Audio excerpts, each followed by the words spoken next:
po. But for now, excited na ba kayo sa next guest dito sa ATM? Especially the Pilbaha! Pero ito pa rin, Jessica, tingnan muna natin. Ito na. Quick background. Magpapasabog ng Multicultural group kagandahan at saya ng susunod na One from magpapasabog. Australia, one from China, one from Japan, one from Taiwan, one from the Philippines. July 1. The release of the first Excited na ba kayo mga kapuso para sa mga performances?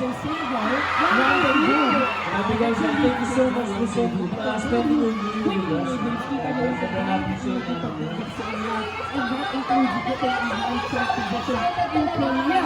They performed on major music shows such as Mag-interview tayo ng mga kapuso natin. Events internationally, including the Ay po, dito. Ano po ba ang mga New Year's resolution? Pero eto na mga kapuso, let's not make this any longer. Let's welcome the all-time Hall of Famers Manifest mo natin.